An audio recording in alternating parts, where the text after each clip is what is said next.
Assalamualaikum warahmatullahi wabarakatuh. Perkenalkan, kami dari kelompok 8, kelompok Wijaya Karya. Ini kami akan mereview dua jurnal.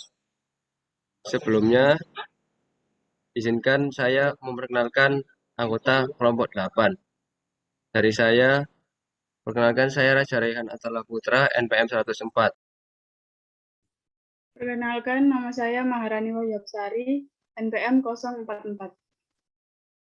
Perkenalkan, nama saya Muhammad Nasrullah, saya NPM 39.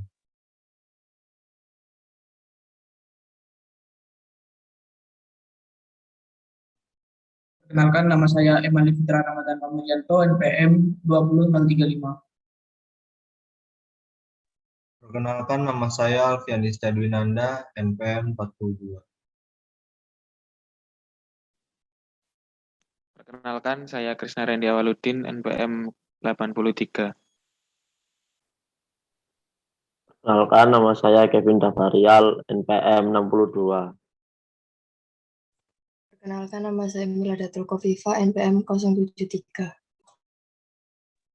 Perkenalkan, nama saya Salabila Awiyah Ayu Bestari, NPM 24. Perkenalkan, nama saya Ridayanti Andina RM, NPM 006. Perkenalkan, nama saya Mawindok Trivi Awati, NPM 94.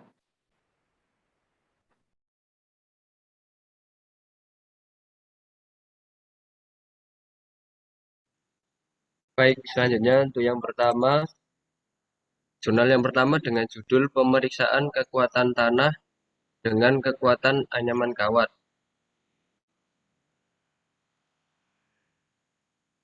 Pada jurnal yang pertama ini, jurnal Teknik Sipil Statik, volume 4, nomor 8, dengan tahun rilis 2016.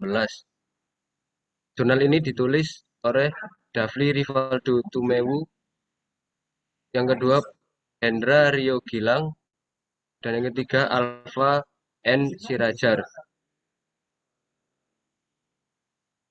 Tujuan dari penelitian ini adalah yang pertama mengetahui kekuatan tanah dan menggunakan kekuatan anyaman kawat.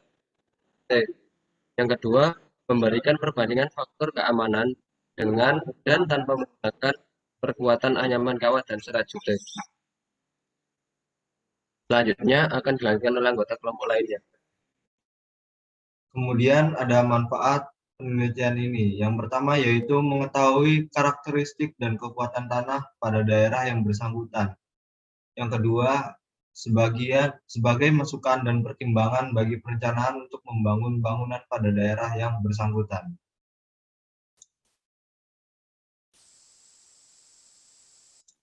Lanjut ke metode penelitian.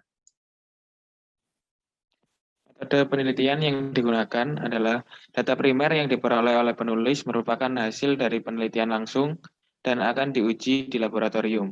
Sedangkan data sekunder merupakan data yang diperoleh dari literatur atau buku-buku referensi. Untuk hasil penelitian akan dijelaskan oleh anggota kelompok yang lain. Lalu untuk hasil penelitian, semakin bertambahnya beban, maka semakin menurun pula faktor keamanan. Dan dengan perkuatan anyaman kawat dan serat jut, maka faktor keamanan tanah pun meningkat sesuai dengan penambahan jumlah lapis perkuatan berturut-turut sampai 5 lapis. 18,70%, 36,51%, 52,42%, 92,75%, dan 139,44%. Lalu untuk kesimpulan bisa dibacakan dengan anggota kelompok yang lain. Kesimpulan dari jurnal 1 ini yang pertama, karena pada lokasi pengambilan sampel yaitu kawasan timur dengan titik koordinat 1 derajat 23 menit 53,3 detik utara dan 124 derajat 49 menit 42,7 detik timur merupakan jenis tanah lempung berplastisitas tinggi. Yang kedua, faktor keamanan tanah asli adalah 0,786 dan terus menurun sampai 0,616 seiring dengan pembebanan yang diberikan sekitar 56 kN per meter persegi.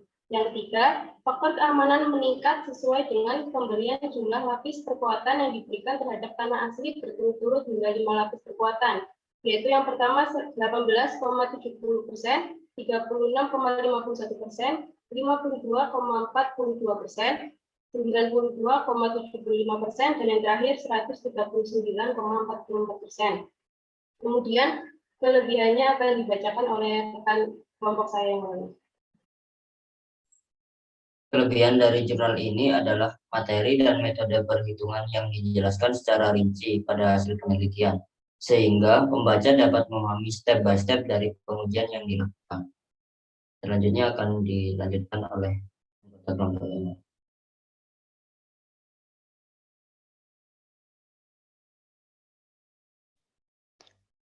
Pada jurnal kedua dengan judul Kajian Geoteknik Struktur Bawah Bangunan Ruang Genset di Pelabuhan Tanjung Emas, Semarang. Nama jurnalnya Jurnal Karya Teknik Sipil. Volume dan halaman volume 4, nomor 4 dan halaman 164-171, tahun 2015. Dengan penulis yang pertama Anggoro Setyo Pratomo, yang kedua Dwi Purnamajati, yang ketiga Indrastono Dwi Atmono, yang keempat Himawan Indarto. Dengan tanggal 10 November 2021. Yang pertama latar belakang. Pelabuhan adalah tempat yang terdiri dari daratan dan perairan di sekitarnya dengan batas tertentu sebagai tempat kegiatan pemerintah dan kegiatan ekonomi yang dipergunakan sebagai tempat kapal bersandar, berlabuh, naik turun penumpang, dan bongkar muat barang yang dilengkapi dengan fasilitas keselamatan pelayaran dan kegiatan penunjang pelabuhan, serta sebagai tempat perpindahan intra dan antar moda transportasi. Oleh karena itu, diperlukan analisis geoteknis yang tepat agar tidak terjadi kesalahan perencanaan pada infrastruktur tersebut, terutama pada perencanaan struktur bawah bangunan. Selanjutnya akan dijelaskan anggota kelompok yang lain.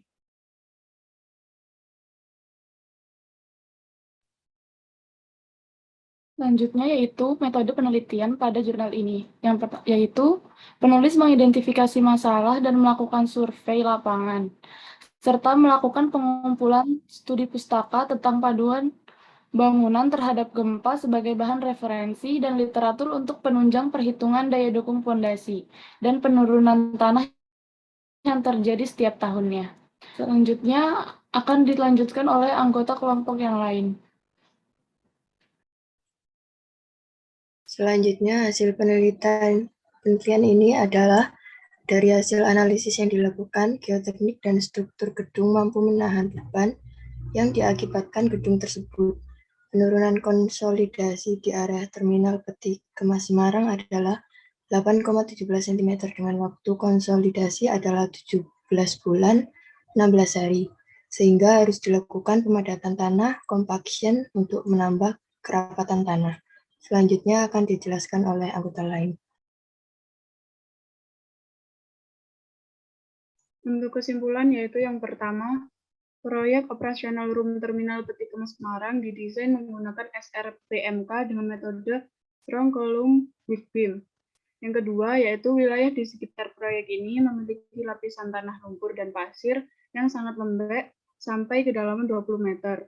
Hal ini dapat diketahui dari hasil penyelidikan sondir di lokasi proyek dan sekitaran proyek yang menunjukkan bahwa hingga ke dalam 20 meter tekanan konus kurang dari 20 kg per cm kuadrat.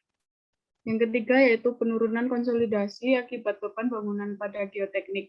Operasional Room Terminal Peti Kemas Semarang adalah 8,71 cm dalam 17 bulan 16 hari. Untuk itu harus dilakukan pemadatan tanah atau compaction. Untuk kelebihan jurnal akan dijelaskan oleh anggota kelompok yang lain. Selanjutnya, kelebihan dari jurnal ini adalah pada metode penelitian dijelaskan dengan jelas dan rinci. Pada hasil penyajian analisa data dijelaskan sangat rinci sehingga pembaca dapat dengan mudah memahami dari analisa yang didapatkan. Kemudian review 2 jurnal dengan konsentrasi geoteknik dari kelompok 8. Mohon maaf bila ada salah kata. Wassalamualaikum warahmatullahi wabarakatuh.